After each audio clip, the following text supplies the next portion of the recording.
Hello, this is Joe Peters with MomFit with Joe Peters. Welcome to the Spanglish World Network and the Her Network on the Single TV channels 250 and 251. Please remember to download the Single TV in the respective iOS and Android devices app stores. While you are downloading, make sure to rate the app. The app is free. Single TV can also be accessed through Google Chromecast, Amazon Fire, Fire TV, Roku, and Roku Stick in all smart TVs since 2016.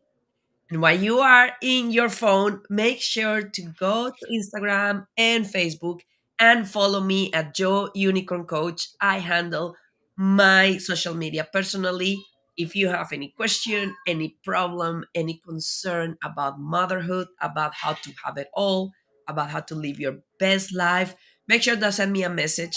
And if I don't know the answer, I will find an expert like Kristy to come and join us in our show so we can help you to win the marathon of life. I am super excited to have Kristy here with us. Kristy, since the time that she can remember, she always struggled with food. And that is a topic that is very special in the heart of us females. Food was the center of her family gatherings, growing up with emotional eating. Over time, food become comfort for her, and so many of us can relate to that. And also, it turned what she turned when she was bored.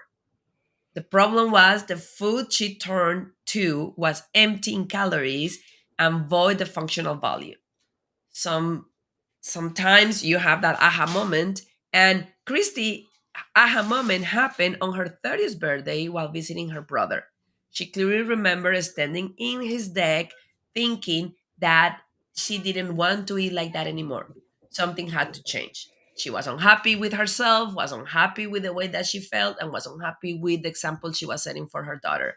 So she did. She changed everything. And today we are going to be talking about holistic health and how we can use whole food as moms, movement, and mindset as part of our habits and routines to live an even better life. Christy, welcome to the show. I would love for you to tell a little bit more about your story, why you are passionate about talking about food and holistic health, and then talking about why you pick the phrase that you pick. Every week, my guests come with a phrase that they want to share. And your phrase was, yes, we can do hard things. So, Christy, welcome to the show and let's have a lot of fun together. Thank you so much for having me. I'm thrilled to be here and to talk about food. That's my jam. So yeah, my own personal health journey started about 20 years ago when I was 30. And it was at that moment where I saw a picture of myself. And when you see a picture of yourself, it's different than how you imagine yourself looking, or like just even what people are thinking of you. And that was the turning point for me, because I was like, I don't even recognize her. Like, who is she? She's lost in there somewhere. And I knew that somehow I had to find who I was. Little did I know that it's taken me 20 years to continue finding myself, and I'm still finding myself. Which is, it's exciting for me. It's also scary for me. I think that a lot of times we think there is a certain timeline with our health, and we can do things for 6 months, and then this is how it's going to be, and we'll stop, and then we'll be here.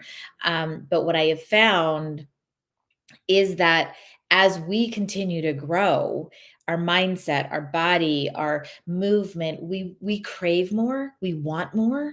And so we're always looking to bring more into our life, and what that looks like. So um that is kind of, I'm still on my journey. I will tell you that I started my journey, but I'm still on my journey, because every day is something new, and something exciting. And for me, it always revolves around food in pretty much every way. And I want to start talking with you about not only the steps on how to do it more mindfully, but Mhm. start talking about something that we talk in your bio, and that connection of emotional eating and comfort, it actually is not our fault, and then we are actually set up to fail since we are little. And as moms, as more we figure out that, as easier is for us to not only break the pattern for ourselves but for our kids. I see Mm, it with my child all the time. Like just recently, I was having a conversation with my mother-in-law, and in my house we don't use sugar. okay. And we were talking about Christmas cookies. And then we were Mm, talking about different recipes and recipes for Christmas cookies that didn't have refined sugar, but honey and other sweeteners. And then she literally said, "But how we are going to decorate them?" And then I was like, "Well, we will find it." And then at one point we were like, "Well, we will not decorate them." And then what came from her mouth was, well, the decorating part is the most special one that make memories. And yes. then I told her, like, I don't want him to attach the refined sugar decoration with the memories. I want him to attach Mm. the quality time that he's spending with you with the memories of the holidays, not the sugar as a symbol. So let's go talk a little bit about that, because you were saying that that was part of what came in your family as well. Yes, that's huge to, um, to recognize that, because there is so much when we think about it, right? Family gatherings, for us, a lot of the time um, food was, I wanna say eaten, but it like, uncomfortable situations. So growing up, our family was not really great at talking about, like, things, right? If they were good things, it was fine, but if it was anything that was gonna create, like, anything, but the thing was, if we were eating, food makes us happy, right? So if we're eating, then we don't think about those other things and we're not talking about that. And then we just kind of move on and like brush it under the rug and then, carry on. Um, and it is such a superficial thing with food, in that, like you said, like with the cake decorate, or like with the cookie decorating, with even Valentine's Day, right? You think about Valentine's Day and the chocolates, like the chocolate hearts. That's what people think of as Valentine's Day, instead of the memories, instead of the things. And to be able to stand up, and one of the things that I have started to say recently is using our voice as women, using our voice as moms, to be able to change the patterns in our families is huge. And sometimes using our voice is not necessarily the audible voice that we hear. It's like what you said, in okay, let's bring something else in. Let's bring the experience in. And this is what we're going to use as the memory. Right. And so it can be a quieter voice, but we're still standing, we're still believing in what we want to teach our children and what we want to show our children. And it is such just a common scenario where we're like, well, now it's Christmas time, so now we decorate the cookies. Now it's Thanksgiving time, so now we have to buy a huge turkey and eat the turkey and the stuffing and the gravy and everything that goes with it. But why? Why do we have to do that? Who's telling us to do that? If we don't want to do that, and that doesn't even feel good for us, or we don't like that food, right? Then let's create something different with our family. Let's use that to create other memories. And that's, just is something special for us. And I will tell you that that is part of why I believe that we all need coaches like you and me to help under that. I was talking with somebody last week for Thanksgiving. Mhm. Then our conversation was that she hate green beans recipe, and she's been Me hating them too. for 20 years. But every year she make it because her husband loved them. Mhm. She make them. But this year she's been working on like feeling more empowered. As I know, she was like, okay, if you love them, okay, but I'm gonna find another recipe, not your mom's recipe, and I'm gonna make them differently. So she found another recipe, she made it, they eat it, and then at the end of the dinner, her husband was like, "Oh my goodness, these green beans were actually real good, really good." And she was like, "I know, I hate the other ones." And he was like, "No, you don't. You love them. That is why you make them. I don't like them." But so they both stayed for 20 years eating a food that neither of them like, just Yes. for the assumption and expectation that was a representation of Thanksgiving, and that they Mhm. were doing it for the other one. It was hilarious. 20 years in a Yeah. marriage, she cooking something that she didn't like, he eating something that he didn't like, just because of that. So super powerful, Yes. Christine, what you are doing. Now, how we can, what are some simple ways that we can start being more intentional and Mm, mindful about that food? Because it's really hard this season, right? Because we start with very hard. Halloween. Like, you will not believe, my neighbors are like, there is not enough kids, take more candy for Elliot. And I'm like, Right. he doesn't eat sugar, he will not have it. And then we Right. go Halloween, Thanksgiving, Christmas, and they are Mhm. all attached to memories of us when we were growing up. So how we can start not only healing our own journey with food, but helping with those intentional, mindful approaches Mhm. to make sure that our kids are not following the same pattern. Yeah. Oh, I love that so much. So first of all, it has to start with us, right? And one of the, I think one of the biggest um, keys that we miss is the cues that our body is giving us. If we don't feel good eating something, then that's an opportunity for us to step back and to say, wait a minute, just hold on a second. Why don't I feel good eating this? What is, what is not sitting right with me? And what I really like to do is talk through that process, right? So what don't you like? What has made you feel uncomfortable? And then we kind of backtrack from there.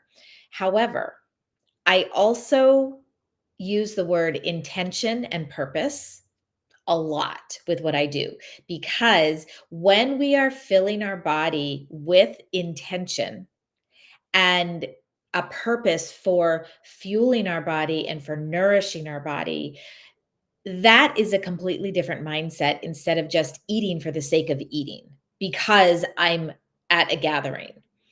And that then brings us to the mindful piece of, how is this food going to make me feel? Do I have to eat this food right now? Right? Because I think there's a lot of social pressure right now with, well, I'm going, so I have to eat it. So, therefore, this is what it is. And if we ask ourselves those questions, then we always have a choice, right? There's always a choice of eating it or not eating it. And we can always choose the not eating it part. We don't have to be obnoxious about it, but we could just say no, thank you, or, not eat it. Um, the other thing is, when we are intentional with the food that we are putting in our body, and also we want to still feel in control. I think that's as part of an emotional eater, we want to feel in control of the food instead of the food being in control of us. And one of the ways that we can do that is, we can always make sure that we are taking something that makes us feel good. So whether that be a fruit platter, right? As a guest, who's going to say no to a fruit platter when you're going to somebody's house? That's amazing. It's wonderful. And then when we know that we can eat that as well and it's going to make us feel good, right? We can even too, one of the things that I've started to do is to make like a stuffed acorn squash for my holiday dinners. It's really easy to make. It's also really filling. And then I can offer that to the hostess, as well as I know that it's something that will be filling for me and I can eat as well. Right. So there's different ways of still choosing what we're putting in our bodies, but doing it in a way where we're not starving ourselves. Because if we don't eat for hours, that's the other piece to this too, right? When we don't eat for hours because we're just not gonna, we know already in our mind, okay, I'm not gonna eat, I'm not gonna do this when I go, then we binge eat when we get home. And that's another that's another cycle. So we always want to make sure that we are feeling in control of what we are putting in our body and that we feel good about that, because at the end of the day, we don't want to have to restart again everything that we have done. And the other thing is, as well, is when we like when we are making those choices for our body, people are noticing around us. They may start to ask questions because of how we maybe used to eat before, right? And they'll be like, huh, why didn't you have that? Or like, I've noticed something's changed. And then that gives us the opportunity as well to be able to draw people in and just let them know about the changes that we are having as well. And I love that. And it actually is also, especially in the holidays, Mhm. one of those challenges because of the diet mentality and the Oh, diet culture that is so strong in our world. Because the reality is, people immediately assume that if you are not eating something, you are in a you're on crazy it. diet and Yep. that you are being unhappy and that you are being restricted. So people will push back because they care about you. Like one of the things that I say to my clients sometimes is there's only two people, two options for people that push back on you when you are saying, I don't want to eat that. The people that really love you and care about you and is concerned that you are Mhm. missing out, that you Right. are being miserable because you want to be in a diet or release, or the people like you said that with your choices the contrast is being even bigger to make a self-reflection of the poor choices that they are making. So especially on this Yeah. time of the year is how we can start empowering ourselves and approaching that from a place of holding our boundaries and don't Mm.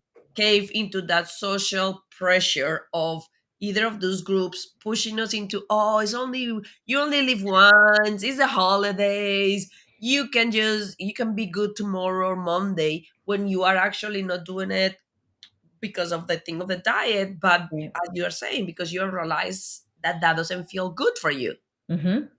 I think there's a lot, like for so many years, we ignore how our body feels and we're like, oh, well, this is just normal, right? I had some cake last night. So of course I'm going to not feel great. But once we actually start to break out of that cycle and we're like, wait a minute, I can feel good all the time.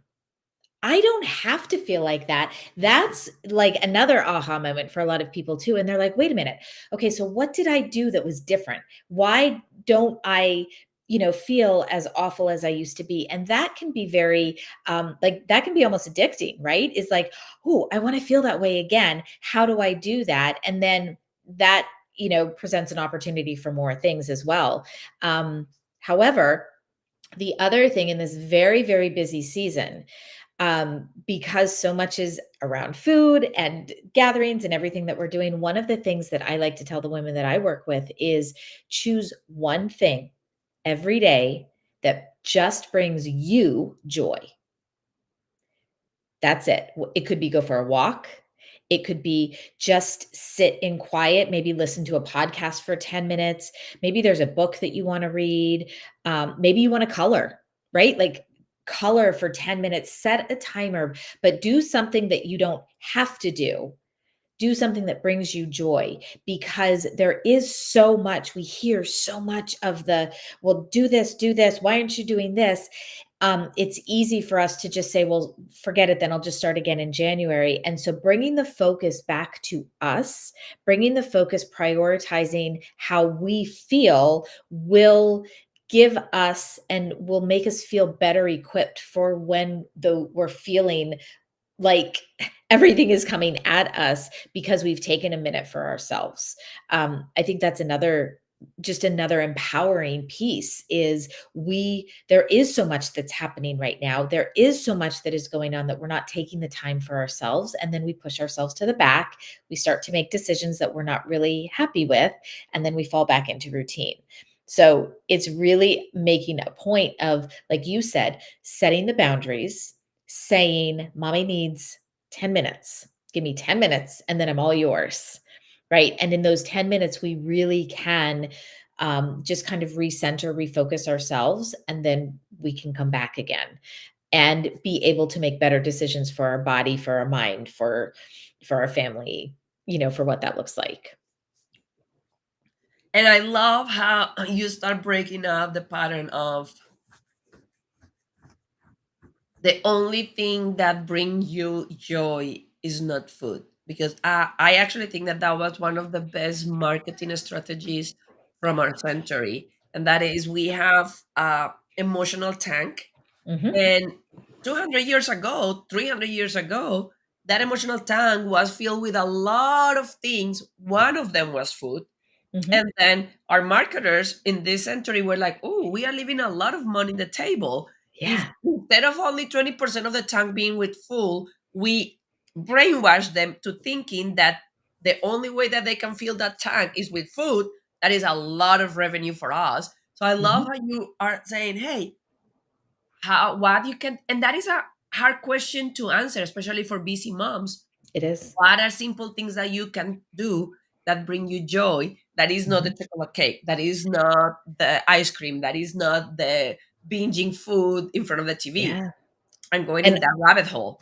yeah, and also too, what brings you joy for you yourself personally? Like, I've had some women, it takes weeks, right? We walk through this process. It takes weeks for them to find something that they can do that doesn't include their children or their grandchildren as well. It's something truly that they love, or maybe they used to love, and it's just been like, I have a woman, she loves painting. She used to paint all the time. She has a painting table, but it's covered with everything else and cluttered, and she finally got back to it. And a lot of times too, when instead of going to the fridge, instead of going to the pantry, instead of going through the drive-through, that's I learned that when I was feeling that way, then I ask myself, what can I do instead? And that's where the movement started. That's where, like, I started then really, like, my fitness piece of my health journey was able to come in, because I was like, wait, I can walk for 10 minutes, right? Instead of sitting down and just, you know, uh, watching a TV show for 30 minutes, what else could I do? Oh, I could do this. And then again, you start to feel good about yourself, right? The endorphins come in and you're like, "Oh yeah, I get to feel like this. I get to do this." And so those are the joy pieces that we miss. And once we start feeling joy, we are able to really bring so much back into our family's life too, because we are feeling joy. We miss that, right? And absolutely. And I love how you are being very blunt with the idea of it could take time because as females, we are being so many, for so many years, sometimes for our entire life, caregivers, taking care of everybody else, that when it's Yes. about finding something just for me, like I remember one, it makes me remind of one of my clients that we were talking about what are things that you can do to fill your tank. Mm, And then every single activity was either with her husband, with her mom, with her daughter. And then the challenge was that's good.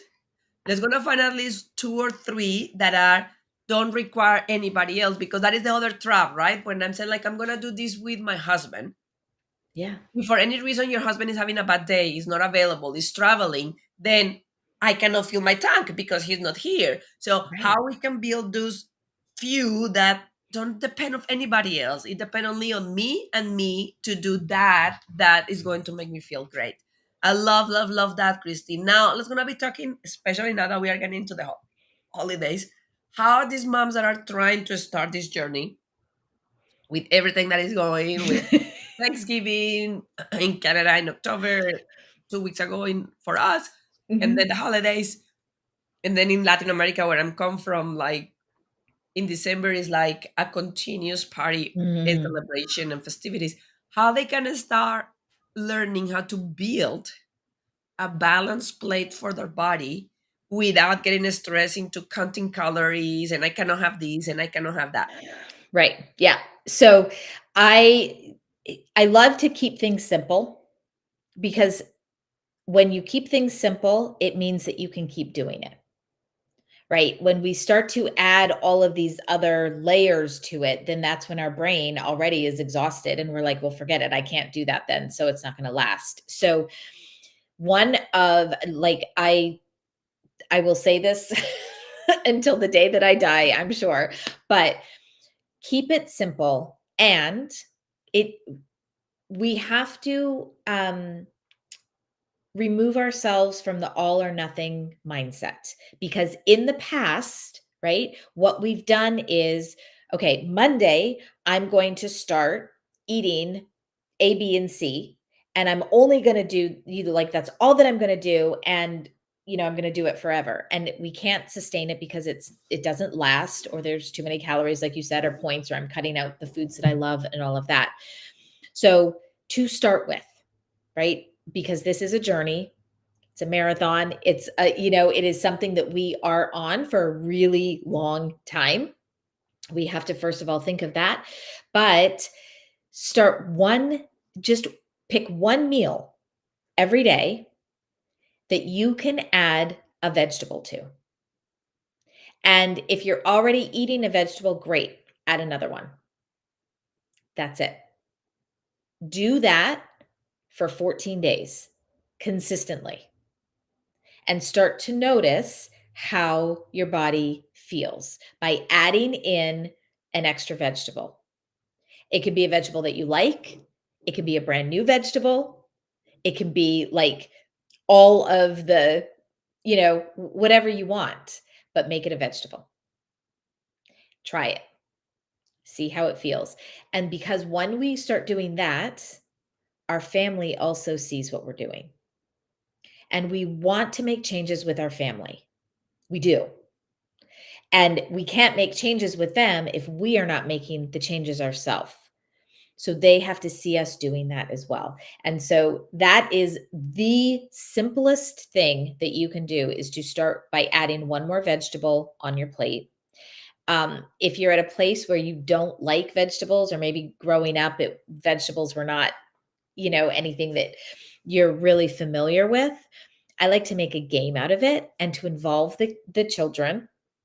And the game is this very, very simple. Start with the letter A, go to the grocery store or Google before you go to the grocery store. What vegetable starts with the letter A that we can try this week? Start there. And then the next week, the letter B, and then C, right? And what we're doing is we are adding more flavors, we're adding more experiences, and we're doing it slowly. And we are then creating new patterns with our body because we're also adding more nutrients, more vitamins in a little bit at a time. And it's something that we can do. It's not overwhelming. Doesn't cause us decision fatigue, right? Like we've got enough going on. So that's simple. I know it probably sounds too simple, but it works. And that really is keeping it simple. And I think that is key because with that all or nothing, that is what makes us fail. That we go from not eating a lot of non-supportive foods and eating a lot of refined sugar products to, well, it's going to be only broccoli and cauliflower and chicken, and then we figure out why I didn't was able to sustain that for more than a week. Of course not. So that Right. those baby steps and that progress slowly is what create the big change. One thing that I want to also share here, that I think that is important, is no, this happened with babies and happened with us, and is Mhm. especially if your diet is being very heavy into refined sugar products, your taste buds are going to be off Yes. because, like, I was reading an article, there are some studies that show that refined sugars are 150 times more sweet than the natural sweet that we have in fruits and veggies. Fruit. Mhm. So that lie of, oh, I tried and I didn't like it, what I will invite everybody, and I want you to hear your opinion, is to not close the door on those veggies and those fruits after the first try, especially if your diet is very heavy in refined sugars, because it can take a little bit for your body to start getting used to it, to those flavors, and start tasting them for what they really taste instead of that offset that they have. That's such an important, that's such an important piece that we miss because we are so used, like, even, you know, if we were gonna, buy all whatever, vegetarian or vegan, there are so many healthy products that are still processed and that are still marketed as healthy. So we think we are doing a good thing by buying the healthy products, but exactly what you said, our taste buds change, our bodies change with the food that we're eating. And there's a saying, I'm sure you've heard it, right? You crave what you eat. So if you are craving the processed foods, even if it is vegetarian or vegan, right? You're going to crave that. Once you start to eat more, and I say clean, but for me, clean is like an apple, right? An apple is an apple. That's it, right? An avocado, it's an avocado. Like there's nothing else. So you just go straight to the source. The more you start eating that and your body experiences what it's like to be fresh and what it's like to just really chew that juicy apple, it's like, oh, wait a minute. Again, right? Listening to our body. I really like the way this feels in my mouth when I'm chewing it. I really like the way, that it just tastes, and then you're like, what else can I do? So that's why I never ever, like, 7 days, that's not really enough time for our body to experience the change. 14 days, that's why I say 2 weeks. Give yourself at least 2 weeks. And we talked about this actually last night in a meal prepping workshop that I had. You never fail in the kitchen. You learn in the kitchen, but you don't fail.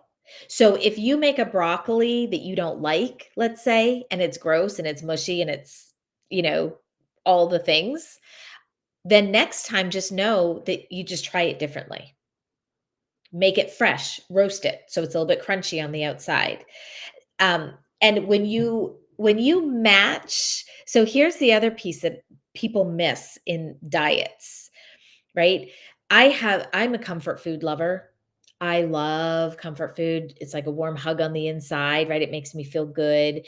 That's my go-to when I'm feeling sad or, like that. But I'm also a salty chip lover.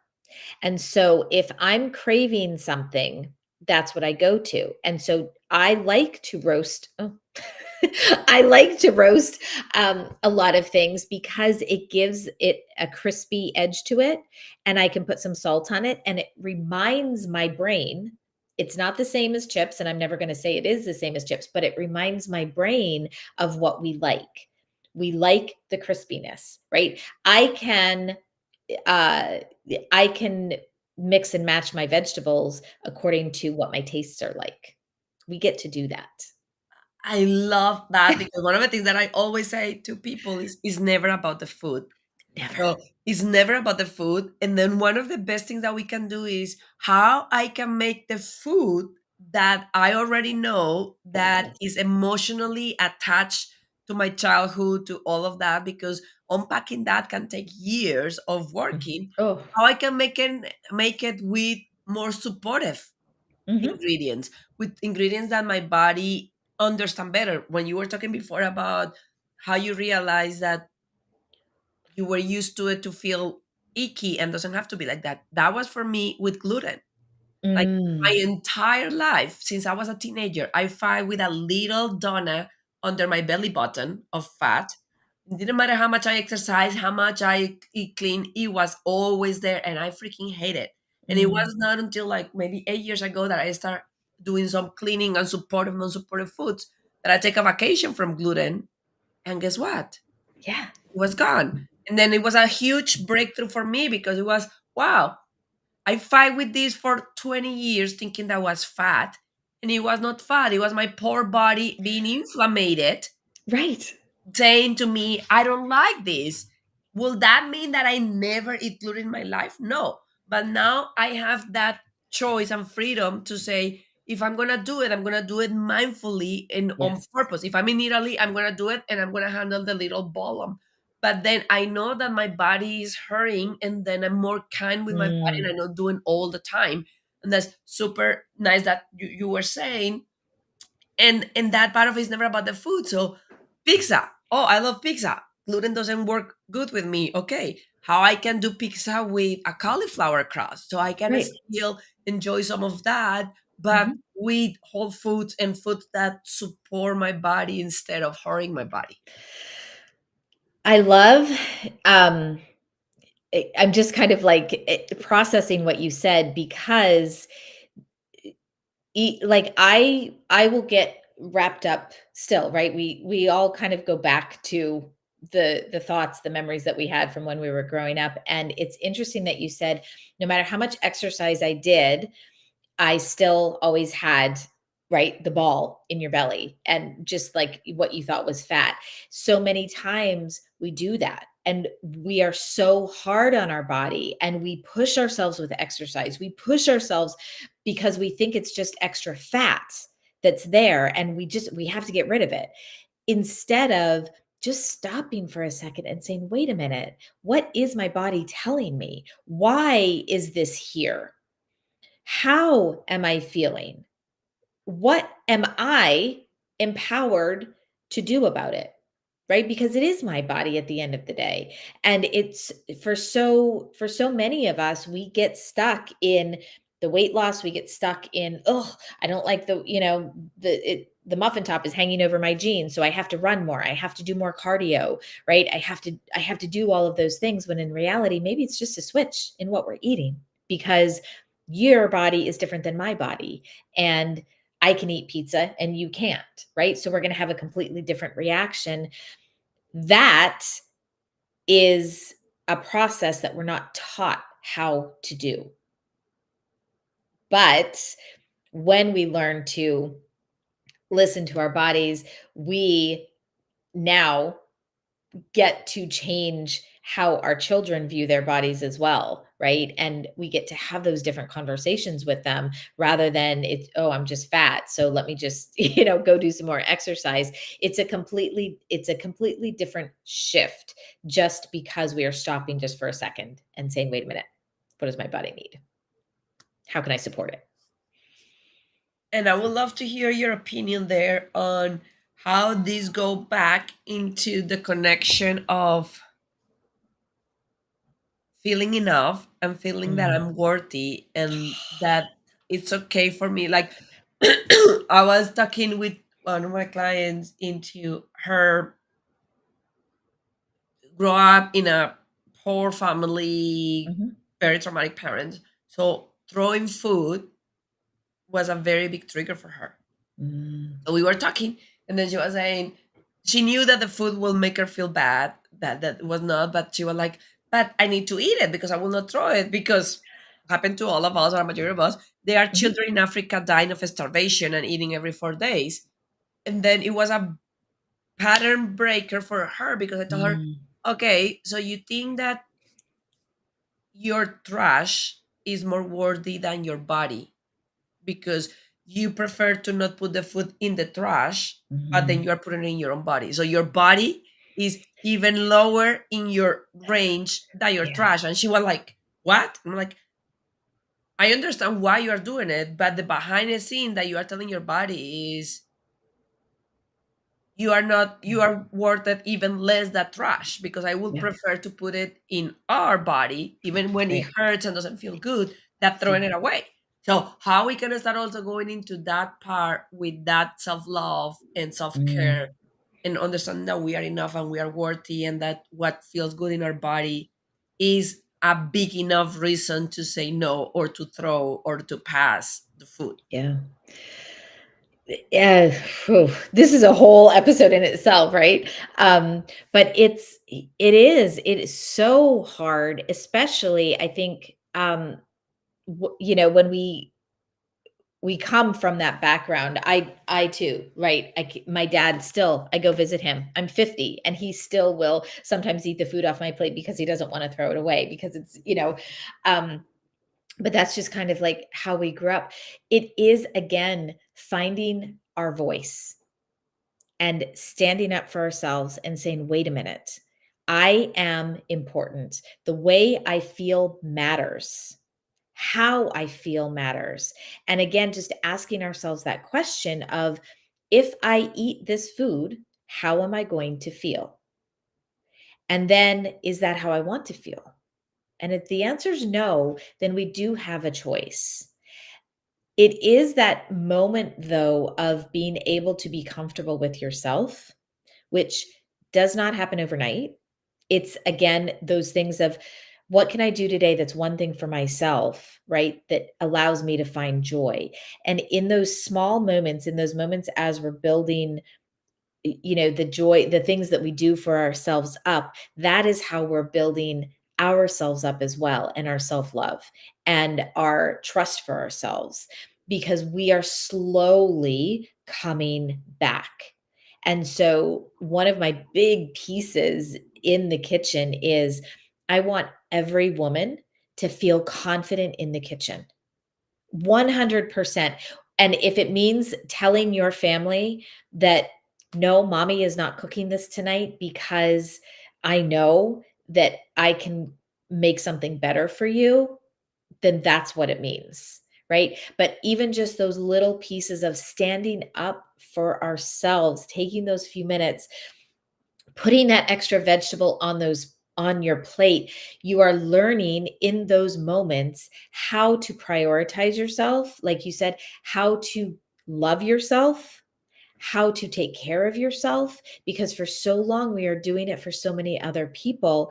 It is truly that process of doing it, and it doesn't happen overnight. It takes time.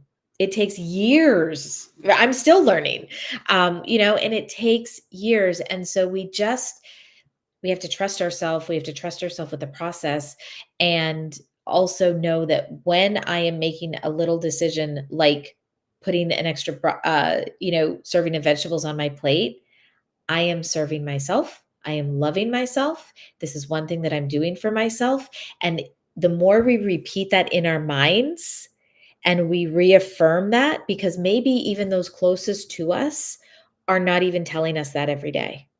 Even the ones that we love, unfortunately, can be our hardest critics. And so we have to do that. We have to learn how to say that. And sometimes it's just putting that extra vegetable on our plate. And I want to start wrapping up with this message that I think is very powerful.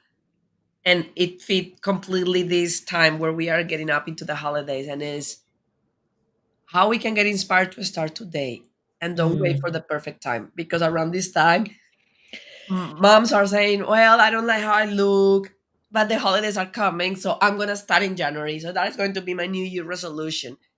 yeah. How we can move from that into, hey, yes, that is true, and that can start now. I can start making baby steps into that right now. Yeah. I think the most important thing is that, we first of all believe that we deserve it. That's 100. We don't have to wait until January. In January, yes, we deserve it, but we do too, December 1st. We deserve it today too. And so just knowing that we deserve it, also knowing that how we are showing up for our families, whether it be the holidays, whether it be March, April, May, June, that is how they see us. And we want them to see us as this strong, confident, empowered woman. And so sometimes we have to do the hard thing, right? That's my phrase. Yes, we can do hard things because we're not waiting for the perfect time. We are saying, I'm important today, and I deserve to feel my very best today. And I'm going to start today. I love it. It's a good call out for everybody around the world that is watching us live. In what are you going to do today to honor that you are important and you are worth it to feel good? Mhm. Now, Christy, as we start wrapping up, I would love for you to share with everybody, if you could send one last message to all the moms that are watching us around the world, what that message will be, and how they can find you and learn more about what you do on helping women and moms to feel more comfortable with their eating? So if I have one thing to say, first of all, it is give yourself grace because we don't give ourselves enough grace. This is a true journey, and it does not matter how old you are. You deserve to feel your very best. And there is, we want to live our life with no regrets. So you deserve to feel your very best. And you give yourself grace in the process. I have to give myself grace every single day um, with that. So um, you can find me on Instagram. Clean Eating with Kristy is my Instagram handle, Kristy with a K and clean with a K. And my website is the same, cleaneatingwithkristy.com. And my messages, just like you, I love the fact that you said that you control your social media. You are the one that handles it. I do it as well. And so my messages are open. Let's chat. I love that. And I love, so everybody go to Instagram, to Facebook, follow Clean Eating with Kristy, KK, Yep. and also go on the Joe Unicorn Coach to learn more about that clean eating and how you can do it. I love how you are closing into it's never too late. Mm, And then one of the things that I love with the moms is even if it's 30, 40, 50 years, a good motivation is you can also do it for your kids and your grandkids. So as you yeah. start, you are also breaking those patterns. Before we go, Christy, what it means showing yourself some grace. Mm. So we are our harshest critics, and most of the time we say, if something doesn't work, that's it, I'm not going to do it anymore, right? The grace part of it is, I tried, I learned, and I'm going to pick my feet back up again, and I'm going to do it again because I am important. We don't quit on ourselves. Grace is that gap of between perfect and imperfect, right? Grace is that gap, and we are never going to be perfect. We are always going to be imperfect, but we get to move within there. And so grace is not giving up on ourselves because we deserve the very best. I love that. And I love that grace is the gap between the perfect and the imperfect. Christy, thank you so much for being in the show today. Thank you for helping moms and women around the world to understand that there is a different path from emotional eating, from comfort food to push their emotions and to lead them and guide them into that discovery of self-awareness and self-development. It was my pleasure to have you in the show. Have a wonderful, wonderful holiday for you and everybody that is listening. We are in that time of the year. And now this show can also be heard on the Spanglish Radio Network.